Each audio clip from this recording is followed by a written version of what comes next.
Assalamualaikum warahmatullahi taala wabarakatuh. Selamat datang kembali di channel Pixie Cerita Horor.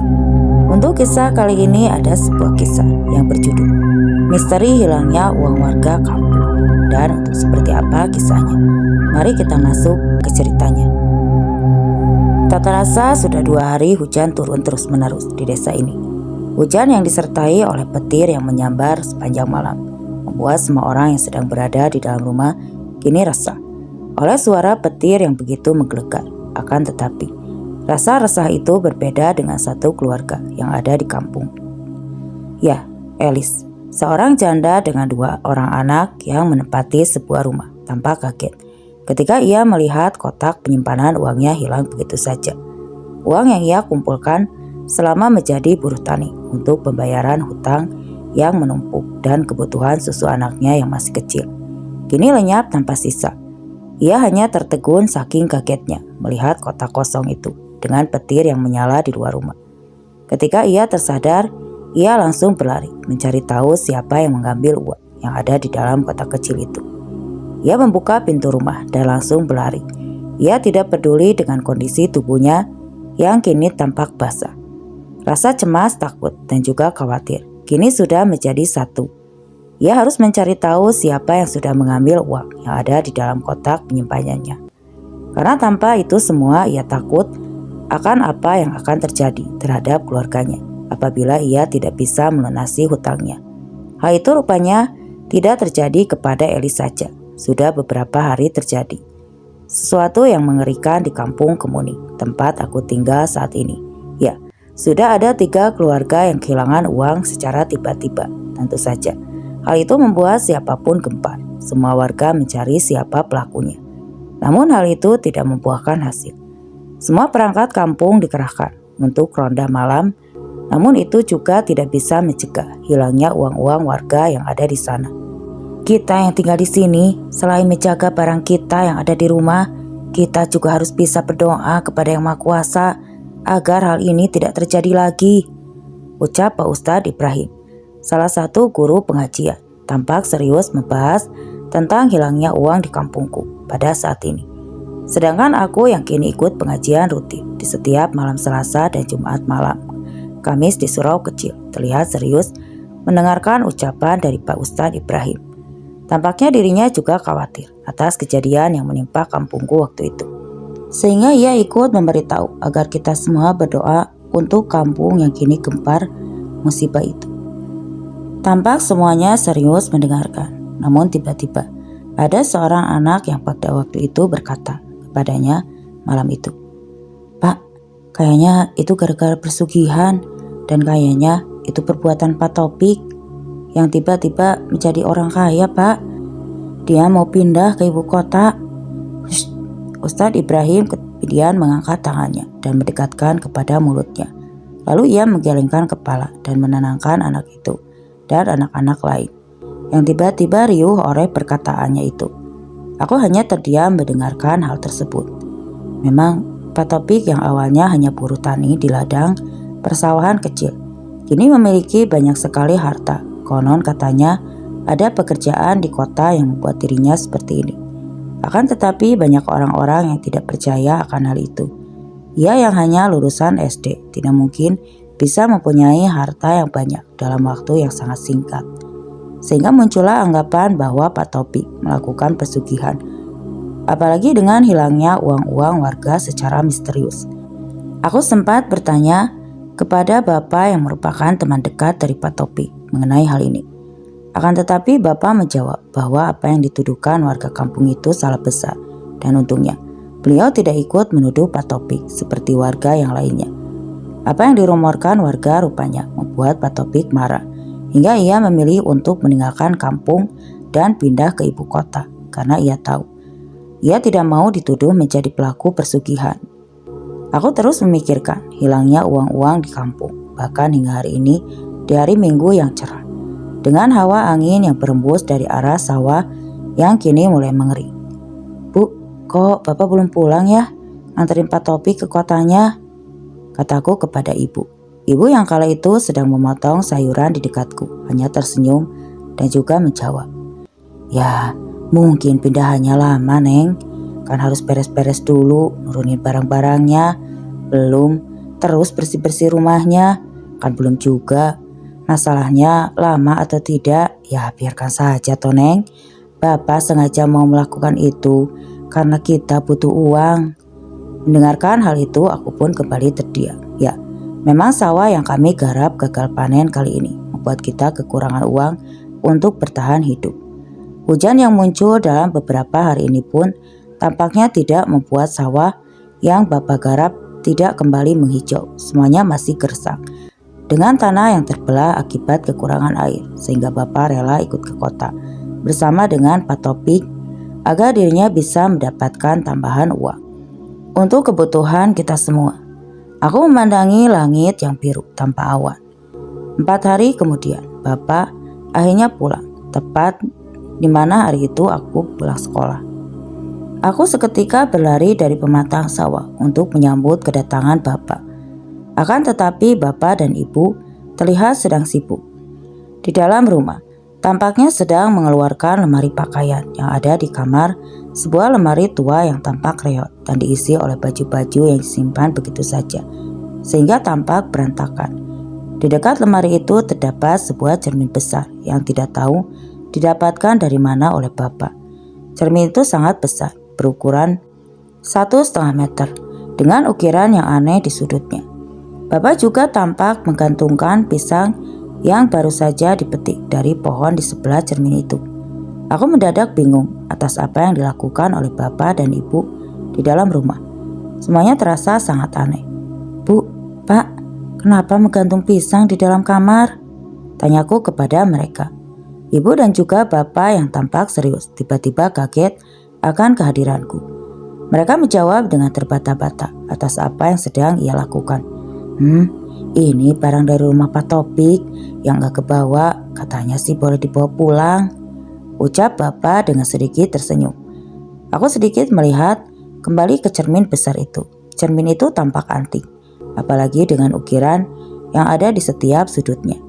Cermin yang mungkin mahal ketika dijual, namun masa iya Pak Topik memberikannya itu begitu saja kepada Bapak? Aneh, sungguh-sungguh aneh. Sudah, jangan ngeliatinnya seperti itu. Cepat ganti baju dan mandi sana. Lalu setelah itu aku langsung makan. Bapak itu loh sudah bawain ayam goreng dari kota untuk kita makan, ucap ibu yang tiba-tiba memintaku untuk mengganti baju seragam sekolahku di kamar. Waktu itu dan tidak terasa, hari kini sudah mulai gelap. Aku bisa melihat dengan jelas bagaimana gelapnya di luar. Yang aku lihat hanyalah titik-titik cahaya di rumah-rumah warga yang letaknya berjauhan. Ya, seperti itulah keadaan kampung malam hari. Di kampung tempatku tinggal, rumah-rumah di kampungku tampak saling berpisah satu sama lain. Hanya ada beberapa rumah yang berdekatan, yaitu rumah-rumah diisi oleh keluarga besar yang mempunyai banyak anak dan juga cucu. Malam di kampung seperti biasa, sangat hening. Yang ada hanyalah suara jangkrik dan kodok serta burung hantu yang terkadang mengagetkanku dengan suaranya yang menakutkan.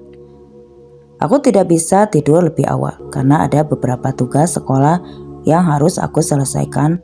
Aku larut dalam tulisan-tulisan dan buku-buku bacaan waktu itu. Hingga tidak terasa waktu sudah menunjukkan jam 11 malam. Perutku tiba-tiba terasa keroncongan. Rasa ayam goreng yang sudah aku makan tadi siang tampaknya masih berbekas di mulutku. Sehingga aku berdiri dan menutup buku malam itu. Apa ayam goreng yang tadi masih tersisa di dapur ya? Sehingga aku ingin memakannya sebelum nanti aku beristirahat kembali di dalam kamar. Aku pun beranjak pergi, membuka tirai kamarku secara perlahan dan berjalan ke arah dapur. Akan tetapi kurasakan suasana ruangan tengah yang seharusnya tampak biasa saja, kini terasa berbeda. Seperti ada sebuah tekanan yang menekanku dari arah belakang, sehingga tubuhku tiba-tiba terasa berat untuk melangkah. Entah apa yang terjadi, namun setiap kali aku melangkahkan kaki, jantungku kembali berdetak dengan kencang. Bahkan kini hawa napasku terasa berat. Ruangan ini tampak kosong, tapi tidak terasa sesak, seolah-olah banyak sekali orang yang memenuhi ruangan ini.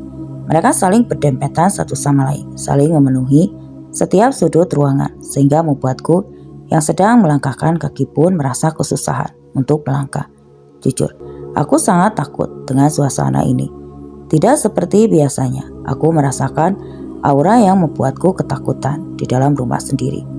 Aku terbiasa bergadang dan larut dalam buku pelajaran di setiap malamnya. Namun aku belum pernah merasakan hal seperti ini, apalagi secara perlahan-lahan tiba-tiba mencium bau harum, bau dari bunga yang seringkali aku temukan di pemakaman. Baunya sangat persis karena setiap pulang sekolah aku melewati, jadi aku tahu dan sangat hafal dengan bau ini. Tubuhku semakin merinding, entah kenapa. Aku mendadak takut atas apa yang terjadi di rumahku pada saat itu. Bau itu semakin dan semakin menyengat. Bahkan baunya itu muncul dari arah kamar Bapak. Jantungku berdetak sangat kencang. Hawa rumah yang seperti biasa kini terasa seperti banyak mata-mata yang sedang mengawasiku malam itu. Apa yang dilakukan Bapak? Kenapa ada bau seperti ini? Pikiranku dipenuhi dengan pertanyaan yang semakin membuat kepalaku terasa pusing. Aku terdiam sejenak, apalagi melangkahkan kaki ini. Melangkah ke arah Bapak terasa begitu berat, seperti sesuatu yang sedang menahanku. Akan tetapi karena rasa penasaranku yang begitu besar, sehingga aku pun memberanikan diri untuk mendekati kamar Bapak. 1 langkah, 2 langkah, dan 3 langkah. Langkahku benar-benar berat di setiap kali mendekatinya, seperti ada beban yang berat yang harus aku pikul di atas pundakku. Namun aku terus memaksakan diri, meskipun kini tubuhku berkeringat dingin dengan hembusan napasku yang sangat berat.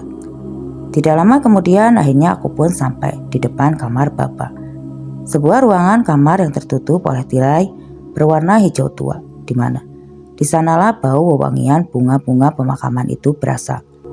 Aku tampak ragu, apakah yang aku lakukan ini benar? Apa yang sebenarnya yang dilakukan Bapak di malam ini? Inilah pertanyaan-pertanyaan itu kembali memenuhi otakku. Akan tetapi aku akhirnya mengangkat tanganku secara perlahan dan membuka tirai kamar. Pada malam itu seketika aku pun terkejut. Mataku terbelalak seakan-akan tidak percaya atas apa yang aku lihat. Tumpukan uang-uang berwarna merah dan juga biru tampak memenuhi kamar Bapak. Di atas kasur, di lantai, bahkan di atas lemari yang penuh dengan dus sepatu. Entah muncul dari mana uang-uang itu. Namun hal itu benar-benar membuatku kaget. Aku tidak mempercayai apa yang sedang dilakukan Bapak dan juga Ibu kala itu.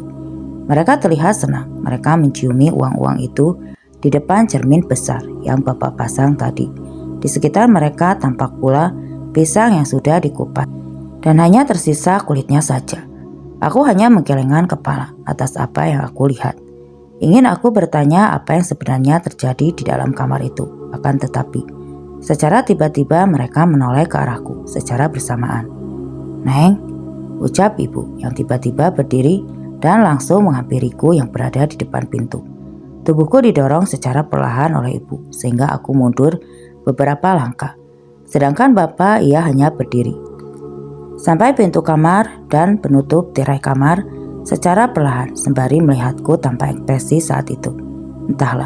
Entah mengapa aku mendadak tidak ingat atas apa yang terjadi.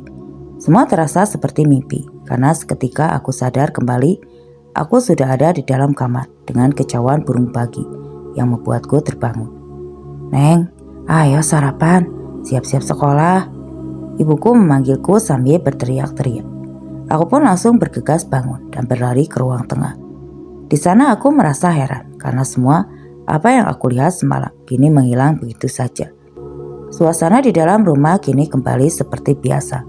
Bahkan Bapakku tersenyum melihatku bangun dari kamar. Saat itu jika memang benar itu merupakan mimpi, tapi kenapa semuanya begitu nyata? Ketika aku melihat, aku benar-benar tidak habis pikir atas apa yang telah terjadi hari itu. Ibu tampak sibuk di dalam rumah ketika aku pulang ke rumah. Suasana rumah ini mendadak lebih cerah dari sebelumnya. Sayuran-sayuran segar, daging, ikan, serta bahan makanan lainnya pun menumpuk di dapur.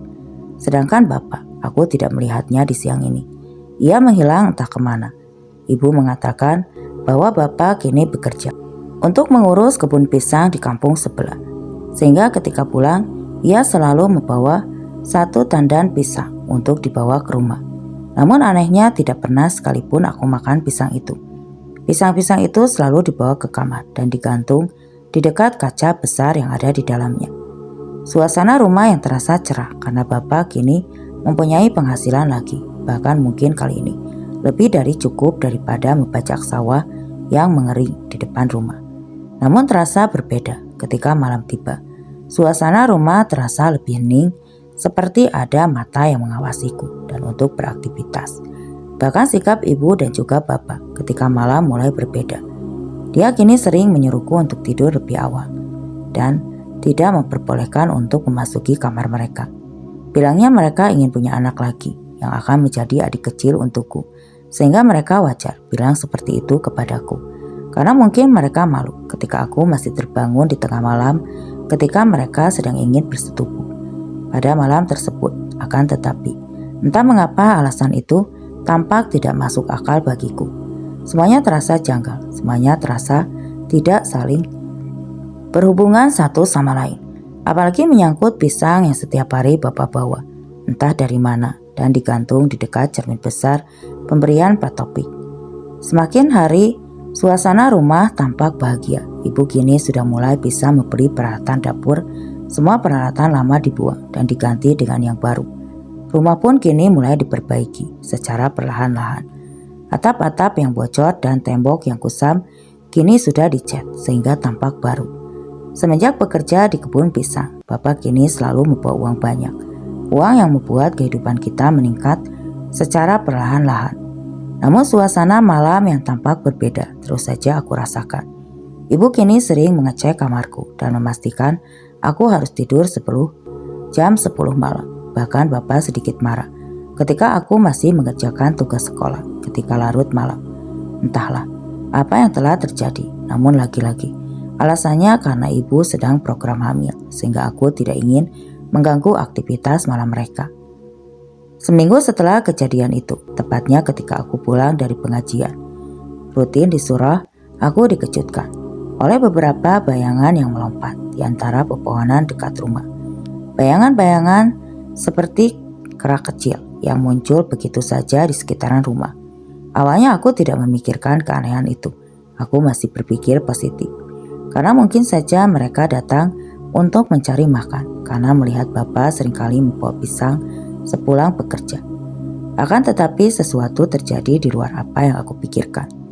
Aku yang pada saat itu terbangun karena mendengar suara gaduh dari dapur. Sehingga aku langsung terbangun dan mengintip dari kamar. Suasana rumah kala itu begitu gelap. Entah mengapa Bapak dan juga Ibu mematikan semua lampu ruangan. Sehingga rumah begitu gelap pada malam hari. Seketika aku melihat sebuah bayangan seperti sesosok manusia yang sedang memakan sesuatu di dapur. Makannya sangat rakus. Ia seperti mengunyah sesuatu dengan terburu-buru. Di tengah kegelapan malam, aku pun penasaran akan hal tersebut. Aku langsung berjalan secara perlahan-lahan ke arah dapur dan menyalakan lampu dapur pada malam itu. Dan betapa terkagetnya aku kala itu. Aku ketika melihat sesuatu yang ada di dapur. Sesosok makhluk yang besar dengan bulu berwarna coklat kehitam-hitaman dengan berdiri membelakangiku sembari memakan pisang yang ada di depannya. Ekornya panjang terburai, bulunya memenuhi seluruh tubuhnya. Hanya tangan dan telapak kakinya yang tidak berbulu. Akan tetapi kulitnya keriput dan berkuku tajam. Terlihat di sekitarnya banyak sekali kulit-kulit pisang yang berserakan di mana-mana. Seperti yang kulihat di dalam mimpi, di mana ada uang yang berserakan begitu saja di dalam kamar Bapak. Jujur, aku sangat kaget atas apa yang aku lihat.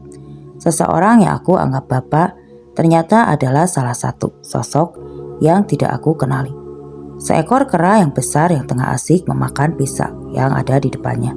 Makhluk itu baru sadar beberapa detik setelah aku menyalakan lampu. Seketika makhluk itu langsung berpaling ke arahku dan menatapku dengan sangat tajam. Matanya melotot, kelopak matanya hilang sehingga hanya ada bulatan bola mata yang menonjol keluar.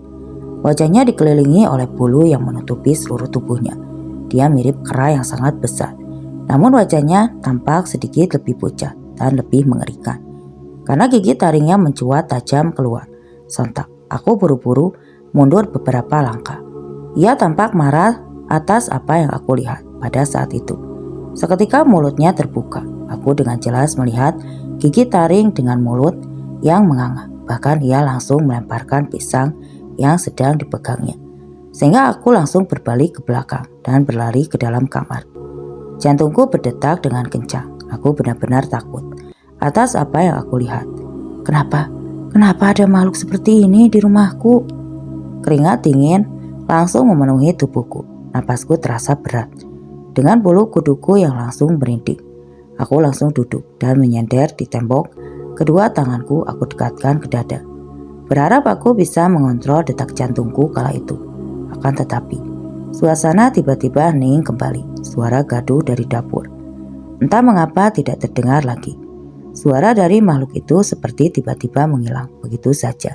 Yang ada hanyalah sebuah bau yang berasal. Bau dari bunga pemakaman yang terasa tidak asing. Bau dari bunga itu membuat tubuhku mengantuk dan tidak berdaya lagi.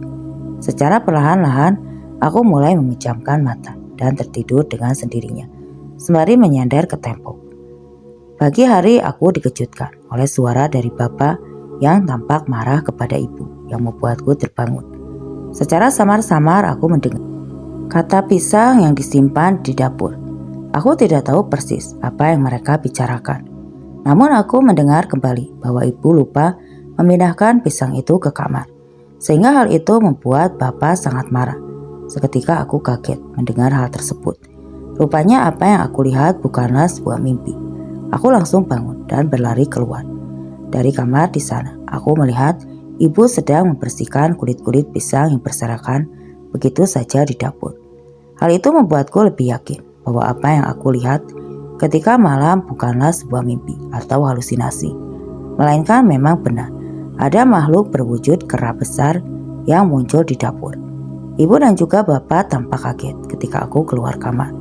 Seketika mereka mendadak berhenti dan mengalihkan pembicaraan yang aku dengar sebelumnya. Sudah beberapa hari semenjak kejadian itu, suasana rumah semakin menyeramkan. Banyak sekali hal-hal terjadi di dalam rumah, seperti seringkali ada kera dan bayangan berbentuk kera yang melompat satu sama lain di sekitar rumah. Bau-bauan yang menyengat di malam-malam tertentu, juga sifat bapak dan juga ibu yang kini berubah secara perlahan. Mereka sering menyuruhku untuk tidur lebih dahulu. Bahkan bapak terkadang marah apabila aku tidak melakukan hal itu. Hingga tepat aku sedang mengaji rutin di surau, tiba-tiba saja anak-anak terlihat serius membicarakan tentang beberapa warga di kampung yang kembali kehilangan uang. Di kampung ini, mereka bahkan sempat memergoki bahwa ada hewan yang bentuknya seperti kera kecil yang terlihat masuk ke dalam rumah lalu menghilang entah kemana. Seketika aku pun teringat dengan makhluk kera itu, juga keanehan bapak yang melakukannya di dalam rumah. Semenjak ia pulang dari rumah Pak Topik di kota. Apa mungkin bapak melakukan persugihan seperti yang pada saat itu dituduhkan kepada Pak Topik ya? Aku ingin sekali bertanya kepada Pak Ustadz Ibrahim akan hal ini, tentang keanehan-keanehan yang terjadi di rumahku dalam beberapa hari ini. Akan tetapi setiap kali aku ingin bertanya, tubuhku seperti menolak. Seperti ada sebuah dorongan agar aku tidak melakukan hal tersebut. Sehingga aku hanya bertanya, bagaimana agar kita terhindar dari kehilangan uang yang kini mulai marak lagi. Di rumah Pak Ustadz Ibrahim hanya menyarankan akan untuk mengaji di setiap malam. Karena hal itu secara tidak langsung bisa menjaga aku dari hal-hal yang menyeramkan dan bisa mengganggu hidupku dari para makhluk yang jahat kepadaku. Aku pun mengangguk mendengarkan semua nasihat dari Ustadz Ibrahim, dan aku mencoba untuk melakukan apa yang dikatakan Pak Ustadz Ibrahim, sembari menepis pikiranku tentang bapak yang melakukan persugihan. Dan benar saja, aku yang mulai mengaji dari jam 7 malam hingga jam 9 malam. Suasana rumah berubah, yang awalnya menyeramkan ketika malam, kini secara perlahan-lahan memudar. Suasana kali ini tenang, dan aku tidak mendengar suara gaduh lagi di tengah malam. Hingga beberapa hari berlalu, namun aku dikagetkan oleh bapak. Yang saat itu bapak yang melarangku untuk mengaji kembali. Entah apa yang terjadi kepadanya. Ya, dengan sedikit marah melarangku untuk mengaji pada malam itu. Bahkan, aku harus tidur lebih cepat pada malam itu. Sontak aku langsung bertanya kepada bapak, apa yang sebenarnya telah terjadi. Akan tetapi, ibu yang ada di belakang bapak langsung berkata, ini bukan urusanmu, Neng. Yang pasti, Neng gak boleh lagi mengaji di rumah ini. Dan Neng lebih baik tidur sebelum jam 9 malam. Suasana rumah yang kembali tenang setelah aku mengaji. Rupanya tidak disukai bapak dan juga ibu. Bahkan ia meminta agar aku tidak mengaji lagi di surau. Karena tidak suka aku yang selalu pulang malam ketika pulang mengaji dari sana. Aku marah, benar-benar marah. Baru kali ini aku melihat bapak dan ibu melarangku untuk mengaji.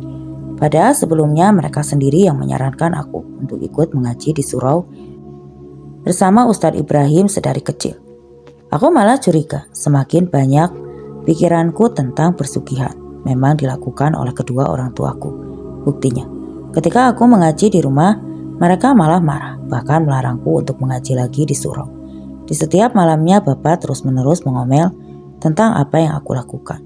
Ia terus berkata bahwa aku harus cepat tidur karena besok harus sekolah.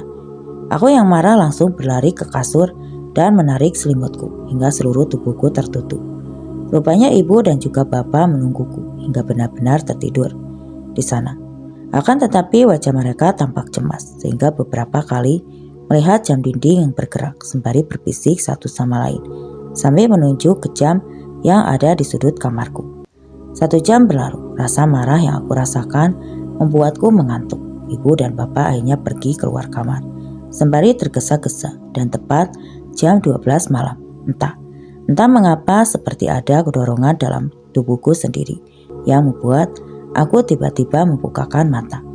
Suasana rumah kini kembali mengerikan, gelap dan juga sepi. Seperti yang aku rasakan sebelumnya, ditambah lagi bau bunga pemakaman yang menyengat kini masuk ke dalam kamar sehingga aku langsung mencium baunya. Membuatku langsung tersadarkan hal itu seketika. Aku pun langsung turun.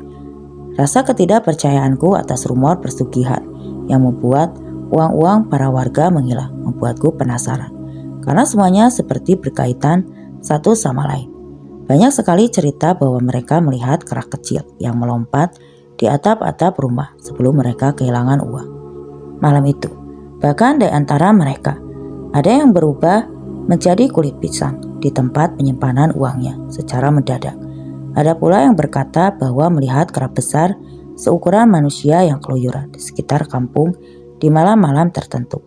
Seperti yang aku lihat di dapur, semuanya berkaitan dan pusatnya ada di dalam rumah ini. Mulai dari bapak yang datang dengan cermin besar dan pisang yang selalu ia bawa pulang kerja dari kampung sebelah. Aku menghela napas panjang. Agar aku bisa berjalan melangkah keluar kamar, aku pun berjalan secara perlahan, membuka tirai kamar dan masuk ke ruang tengah. Suasananya benar-benar hening, seperti banyak mata yang kembali muncul dari segala arah. Suasana rumah kini lebih menyeramkan dibanding malam-malam sebelumnya. Aku hanya bisa melihat di sekelilingku di dalam kegelapan karena ibu mematikan ruang tengah. Aku mulai berjalan kembali secara perlahan mencari tahu apa yang kedua orang tuaku lakukan saat itu. Dan tiba-tiba saja kala itu aku mendengar suara dari hewan buas di dalam kamar. Ya, suara itu disertai dengan suara seseorang yang sedang melompat ke sana kemari dan menabrak benda-benda yang ada di sekitar kamar. Suasananya begitu gaduh ketika aku ada di ruang tengah. Namun suara gaduh itu tidak terdengar sampai ke kamarku yang letaknya tidak jauh dari kamar kedua orang tuaku. Jantungku pun berdetak dengan sangat kencang. Semua obrolan ketika di surau tentang persugihan itu kini mulai masuk ke dalam pikiranku. Akan tetapi aku terus-terusan menepis pikiranku itu sebelum aku melihatnya dengan kedua mataku sendiri. Aku terus berjalan selangkah demi selangkah. 1 langkah, 2 langkah, 3 langkah. Dan aku sempat terdiam di langkah ketiga. Rasa ragu pun muncul di dalam diriku. Hanya 2 lagi hingga aku sampai ke kamar kedua orang tuaku. Hatiku seperti tidak membiarkan aku untuk melangkah lebih jauh. Otak dan hatiku kini saling bertolak belakang. Di satu sisi aku semakin penasaran atas suara gaduh yang ada di dalam kamar kedua orang tuaku. Namun di sisi lain tubuhku sendiri menolak hal itu dan ingin segera menjauh dari tempat tersebut. Aku berusaha mengatur napasku. Aku berusaha mengambil napas panjang. Selang beberapa detik dan langsung berlari sembari membuka tirai kamar kedua orang tuaku. Dan betapa terkejutnya kala itu ketika aku melihat sebuah pemandangan yang tidak akan pernah aku lupakan seumur hidupku. Di sana aku melihat ibu yang duduk telanjang menghadap sebuah cermin besar yang bapak bawa dari rumah Pak Topik sebelum ia pindah. Ia seperti sedang menyembah-nyembah cermin itu beberapa kali. Tubuhnya dibungkukkan dan bersujud dengan kondisi tanpa berbusana di dalam kamar. Aku juga melihat bapak yang telanjang dan melompat-lompat ke sana kemari seperti seekor kera. Tubuhnya sangat dibuat jongkok dan melompat-lompat dari atas kasur hingga mengelilingi ibu yang bertelanjang dada. Sesekali tangannya menggaruk-garuk kepala dan tubuhnya seperti layaknya seekor kera di sana pula. Aku melihat banyak sekali uang berwarna merah dan juga biru, serta kulit pisang yang berserakan begitu saja di dalam kamar. Dan ada pula kulit pisang yang setengahnya sudah menjadi lembaran uang berwarna merah. Di lantai apalagi, aku bertambah kaget ketika aku melihat sesosok makhluk yang tampak tidak asing muncul dan berdiri di balik cermin besar itu. Dia seperti disembah-sembah oleh ibu dan bapak yang melompat ke sana kemari seperti seekor kera. Dan aku benar-benar kaget atas apa yang aku lihat. Aku tidak percaya bahwa rumor yang beredar akan hilangnya uang para warga dan banyak cerita tentang uang yang berganti dengan kulit pisang adalah ulah dari keluargaku sendiri. Lebih tepatnya, ulah dari cermin yang dibawa bapak dari rumah Pak Topik. Seketika aku pun langsung berteriak mencoba menghentikan mereka yang kini sedang melakukan ritual di dalam kamar. Bapak, ibu, berhenti pak, hentikan perbuatan kalian sekarang pak, teriakku yang saat itu. Ibu yang sedang bersujud tanpa selai benang pun. Seketika dia langsung berdiri dan menoleh ke arahku. Sedangkan makhluk berbentuk kera yang ada di balik cermin langsung menghilang begitu saja. Setelah aku berteriak, akan tetapi tiba-tiba saja bapak yang bertingkah seperti kera mendadak muntah darah dengan kondisi yang telanjang. Darah segar kini membasahi kasur yang berwarna putih juga. Uang-uang yang berserakan di sana. Tubuhnya mendadak kejang-kejang, lalu mulutnya mengeluarkan busa bercampur dengan darah. Dengan posisi tubuhnya yang langsung tersungkur begitu saja, hingga jatuh dari kasur ke lantai. Seketika ibu panik akan hal tersebut. Tanpa mempedulikanku, ia langsung mendekat ke arah bapak dan mencoba membangunkannya. Sembari menangis, bapak tidak sadarkan diri hingga pagi menjelang ibu sudah kembali berpakaian lagi. Aku dan ibu memakaikan pakaian kepada bapak. Dan saat itu, bapak pun akan dibawa berobat dan dibantu oleh Pak Ustadz Ibrahim. Mereka akhirnya mengantarkan bapak untuk berobat dengan kondisinya yang tidak sadarkan diri. Pak Ustadz Ibrahim sempat menoleh ke arah cermin besar itu. Ia menatapnya dengan sangat tajam sebelum akhirnya ia membawa benda yang ada di kamar itu. Ia lempar ke arah cermin. Akan tetapi kala itu ibu langsung menghalangi dan berkata bahwa ia tidak bisa memecahkannya begitu saja. Benda tersebut sepertinya Pak Ustadz Ibrahim tahu atas apa yang terjadi dengan keluargaku, sehingga ingin melakukan hal tersebut. Setelah ia gagal memecahkan cermin itu, ia hanya memintaku untuk segera membereskan semua uang yang berserakan di kamar sebelum warga datang. Bahkan setelah para warga mengantarkan bapak yang masih tidak sadarkan diri. Di sana ia memerintahkan semua yang mengantar bapak untuk pulang dan mempercayakan kondisi bapak kepadanya. Akhirnya hanya tinggal dirinya, aku dan ibu yang ada di dalam ruangan tersebut. Di sana Pak Ustadz Ibrahim yang awalnya tersenyum ramah mendadak berubah. Tatapannya terlihat tajam, terutama kepada ibu dan aku yang ada di dalam ruangan itu. Lalu beliau pun berkata, "Jiwa bapakmu sudah tidak bisa diselamatkan lagi. Dia sudah dibawa oleh siluman yang ada di dalam cermin itu. Dia sekarang sudah dijadikan budak oleh siluman yang membuat perjanjian dengan bapakmu itu," ucap Pak Ustadz Ibrahim sambil menatap serius kepadaku. Lalu tidak lama beliau pun berkata lagi, "Aku sudah tidak bisa membantu lagi. Ini adalah konsekuensi yang harus bapakmu terima atas perjanjiannya dengan makhluk itu. Dan karena ini, semua yang harus dia terima atas perbuatan yang sudah dia lakukan. Hanya itu yang bisa aku sampaikan. Selebihnya, mungkin hanya ibumu yang bisa membawa bapakmu kembali seperti semula." Pak Ustadz Ibrahim tiba-tiba pergi, meninggalkan kami begitu saja. Meninggalkanku dan juga ibu yang kini menangis di dekat bapak yang sudah tidak sadarkan diri. Sehingga akhirnya setelah Pak Ustadz Ibrahim keluar, ibu tiba-tiba mendekatiku. Wajahnya tampak marah. Ia bahkan memegang pundakku dengan sangat kuat. "Gara-gara kamu yang datang ke kamar sehingga ritualnya tidak berjalan sebagaimana mestinya. Harusnya kamu itu diam saja dan ikut menikmati hasil dari ritual uang gaib yang sudah kita lakukan dengan siluman kera itu. Karena ini semua salahmu, sehingga Bapak kini menjadi seperti ini," ucap ibu dengan marah kepadaku. Ya, inilah kisah kehidupan keluargaku. Ya, persugihan memang ada dan mungkin terjadi di sekitar kita tanpa kita sadari. Karena ada seseorang yang melakukan persugihan, namun bukannya kaya. Ia malah sengsara di akhir hidupnya. Janganlah melakukan perjanjian dengan mereka. Bahkan jangan mendekati hal tersebut dan terbuai dengan hasutan mereka. Karena kita tidak tahu apa yang terjadi di baliknya. Berharap kekayaan semua yang kita terima. Dan cerita pun selesai.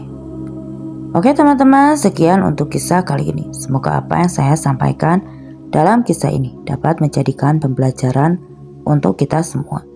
Terima kasih untuk yang sudah mampir di channel ini. Wassalam.